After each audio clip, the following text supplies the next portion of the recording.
A igreja não ganhou só um protetor, ganhou também um dono. Um cristão diferente. Vocês estão compreendendo até aqui a estratégia de Constantino? Ele já tinha todas as religiões da época na mão. Ele só não conseguia fazer isso com o cristianismo. O cristianismo ele não tinha tempo. Não tinha tempo, não tinha como contabilizar a quantidade de pessoas. Ele não tinha o controle. Hoje ele tem. Agora eu te faço uma pergunta, é diferente dos dias de hoje? Não. Porque existem muitos donos de igreja, né?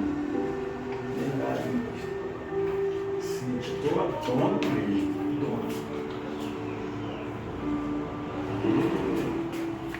Porque só eles determinam o que tem que ser feito.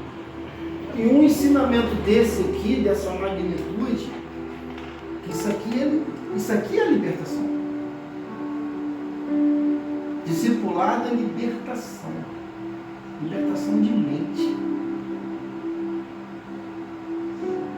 Isso aqui é libertação. Só que há culto de libertação. Ninguém fica liberto naquilo. Mas aqui é a libertação. Porque nós somos escravizados primeiramente aqui. Tudo está aqui. O pecado está aqui dentro. O diabo está aqui dentro. Mas que isso? Como que o diabo está dentro da mente? Tá, porque a gente tem o nosso diabo de cada dia. Que é a nossa luta pior. E o nosso inimigo mais letal que a gente possa enfrentar em toda a nossa existência não vai ser Satanás nunca. Porque ele é fichinha. Somos nós mesmos. Existe um filme, um dia eu pretendo botar, mas as crianças não podem estar aqui, porque ele é meio o diabo de cada dia.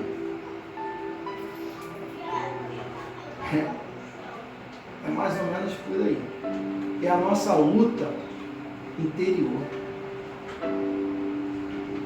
Quem é escravizado por algum vício, por alguma coisa que tira a paz, que atormenta e que te quebra a tua comunhão com Deus, isso cai no discipulado. Porque nós compreendemos que a gente não precisa ser escravo. Porque quando você acredita no que aconteceu aqui, nessa obra expiatória, esse sacrifício vicário, tudo mais cai diante da cruz. Esses falsos profetas que tem aí, nenhum argumento deles, nenhuma teologia resiste à cruz. Acaba tudo aqui. O problema do sistema religioso é que ele prega a cruz para libertar a pessoa do álcool, para libertar a pessoa da cocaína, para libertar a pessoa da prostituição, mas para virar escravo do sistema religioso. Exato. Porque o que o pastor falou aqui é o que a gente começa a entender quando a gente abre o entendimento para isso aí que está sendo pregado, é que a pessoa está instituindo o reino dela, não o reino de Deus. A pessoa está fazendo um sistema de poder para ela governar, para ela reinar. Ela vai andar reinando em vida, vai ter carro de luxo, aviãozinho, águas de lindóia, só coisa maravilhosa, mas ela está fazendo um sistema de poder para ela, o reino dela, não é o reino de Deus. Quando você entende isso, você começa a entrar em uma igreja e você começa a perceber, opa, o que está sendo pregado aqui é o reino de Deus? É o reino dessa denominação, é o reino desse pastor? Peraí, aqui não dá para mim. Isso aqui é um sistema de poder, ele está querendo se promover, está querendo crescer, encher a igreja, ficar poderoso, templo de tantos não sei o quê, a igreja tem 7 terrenos de 400 não sei quantos metros quadrados, você está vendo que ali é o reino dele que está sendo pregado. Não é o reino de Deus. O reino de Deus é diferente. O reino de Deus não é comida nem bebida. Para a justiça e gozo no Espírito Santo. Então a gente está vendo que o reino que está sendo estabelecido ali não é o reino de Deus. Não, e na maioria não é. A pessoa prega hoje para fazer escravos e estabelecer o próprio reino. Por que não se prega o reino? O Porque isso aqui é reino. É a simplicidade, é a humildade, é a palavra simples. Mas eu preciso fazer o que para ser salvo? Eu só preciso crer em Jesus Cristo. O reino de Deus, quando lá na igreja de Atos dos Apóstolos, da contramão a tudo isso, é o contrário. Era o quê? Era o prazer de estar junto dos apóstolos, aprendendo a palavra. E eles repartiam. Quem que hoje repartia alguma coisa com alguém? Não existia igreja rica. Não existia, porque todo. E lá, em Atos, Como é que pode uma igreja ter um caixa de 700 mil, de 1 milhão, de não sei quantos milhões? E o cara ainda vai na televisão. Necessidade. O cara ainda vai na televisão e dá uma infelicidade dessa, um caixa desse, num país desse. Será que todos estão abastados? Porque se a gente for estudar lá quando Salomão mandou os navios ao Ofir lá, que era um lugar terrível de conseguir passar, porque tinha o estreito de Ezion-Geber. Um dia eu vou até trazer essa palavra muito interessante sobre Ezion-Geber. Nem todos os reinos conseguiam passar, e os navios se quebravam tudo, mas Salomão tinha sabedoria, né? Existia sabedoria de Deus sobre ele, o Espírito do Senhor dava sabedoria, e ele conseguiu passar. Trouxe tanto ouro de Ofir que não havia um necessitado naquele reino. Todos eram abastados.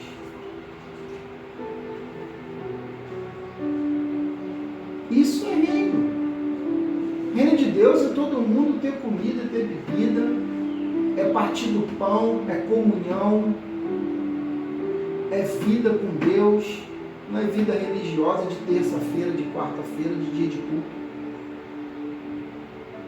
É acordar com o Espírito Santo, é tomar banho com Ele, é estar no vaso falando com Ele, é estar brincando com as crianças e olhando para os teus filhos e agradecendo ao Espírito Santo. Isso é vida com Deus. Mas outrora, quando eu era religioso, eu também passei por isso, fazendo N coisas, e quando chegava a hora de ir para o culto, botava aquela minha roupa do tipo de super-herói, botava aquele paletó, gravatão. Agora, chegava lá na igreja, palavra tal, pregava, e quando saía, ia vivenciar a mesma miséria espiritual. Isso que o Senhor nos chamou. O que Jesus quer da gente é tão simples, é só isso. Ide vós também, fazer discípulos, discipular. Quando você tem um discípulo, você tem um amigo. Você tem uma pessoa que se integra a você e você a ela, e você está ciente do que ela está vivenciando. E ela está ciente do que você está vivenciando. Ah, mas eu sou membro da igreja. E essa podriqueira são as verdadeiras vítimas.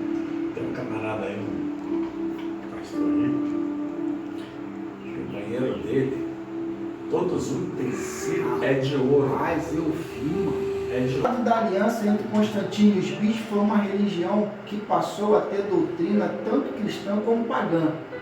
Isso era de se com sua imagem e promover o culto desses deuses. Além disso, no final de sua vida, Constantino permitiu que um povoado na Hungria, Itália, construísse um templo dedicado a ele e sua família, e nomeasse sacerdotes para esse templo. Ou seja, Constantino de imperador passou a ser o próprio Deus.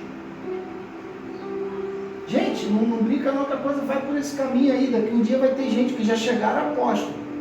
Daqui um dia vai ter semideus e depois Deus. Vai, chegadinha, nós já chegamos. Já tem um semideus já? Ah, já tem. Constantino só se batizou como cristão pouco antes de morrer. E em 337, muitos eruditos acreditam que ele adiou seu batismo porque queria manter o apoio político de cristãos e pagãos que viviam sob seu império. Porque se ele se batizasse ainda no início, ele perdia o apoio do paganismo. E se ele ficasse muito tempo sem se batizar, ele ia acabar perdendo o apoio do cristianismo. E como ele queria o ecumenismo, a unificação das religiões, ele tinha que ser um cara com jogo de cintura, um político, né? um 7-1, né? Uma pessoa que tem toda a especialidade de lubridiar e enganar. A vida de Constantino e sua demora em ser batizado levantavam dúvidas que acreditam nesses vigaristas gospel sobre a sinceridade da sua fé em Cristo. Uma coisa é certa: a igreja que Constantino apoiou se tornou uma entidade política religiosa muito influente, como é até hoje, que preferiu agradar ao mundo em vez de agradar a Cristo. Mas Jesus tinha dito o seguinte sobre seus discípulos: eles não fazem parte do meu mundo, não fazem parte do mundo, eles não fazem parte do mundo, assim como eu não faço parte do mundo. João 17:14. A igreja, instituída por Constantino, que passou a ficar muito envolvida nos assuntos seculares, deu origem a inúmeras denominações. Olha que coisa terrível e catastrófica. O que aprendemos disso? Não devemos concluir que as doutrinas da igreja hoje refletem o que Jesus ensinou. De maneira nenhuma não reflete. Está muito longe. Se estivermos interessados em saber o que ele realmente disse, precisamos examinar o que a Bíblia ensina em João 4:1. 1 João 4:1. Curiosidade. Em 306 da era constantiniana, Constantino se tornou imperador do Império Romano do Ocidente. E entre 324 e 337, governou tanto o Império do Ocidente como do Oriente. Ele conseguiu tirar Licínio. Ele conseguiu governar os dois lados com a jogada dele, mentir dizendo que era cristão. Atingiu o objetivo dele. Constantino alegava que, por meio de um sonho ou uma visão, olha aí, desde aquela época se usa revelamento e visagem, o Deus dos cristãos tinha prometido ajudá-lo em suas batalhas, ajudar ele a matar os outros, entendeu? Para tomar outros impérios. Certo de que Deus o tinha ajudado a vencer uma batalha, Constantino ordenou imediatamente, está entre aspas, se ordenou imediatamente, que uma lança em forma de cruz fosse colocada na mão de uma estátua de si mesmo, que estava no lugar mais frequentado de Roma. Aí tem aqui o historiador que fez essa análise, né? Que escreveu isso. Constantino usava o título pagão de Pontífices Máximos, Sumo Pontífice ou Sacerdote Supremo. Aí a galera aí, ó, de hoje aí. E se considerava o soberano absoluto de todas as religiões em seu império. O arco de Constantino comemorava a vitória do imperador em batalha. O cara era narcisista, tinha um egocentrismo desgraçado. E um bom imperador, até mesmo um bom cristão, mas cedo ou mais tarde teria de escolher entre perder o céu e perder o poder. Constantino tinha acabado de assumir o trono, por isso ele estava disposto a fazer de tudo para continuar no poder, até mesmo pecar. Aí outro historiador aqui, professor de religião, Richard Rubinstein, professor de relações públicas e de resoluções de conflito. Sem dúvida, podemos afirmar que, pelo menos na fase final de sua vida, Constantino foi cristão, desde que não levamos em conta a quantidade, a qualidade do seu cristianismo. É o parecer também desse professor aqui, Paul Kerstin, professor de História e de Antiguidade Clássica. Ou seja, essa apostila ela é fininha, mas ela é tirada da Enciclopédia Britânica e os camaradas que deram esse parecer aqui são pessoas historiadoras, camaradas que têm um conhecimento, né, profundo sobre o que eles abordaram aqui.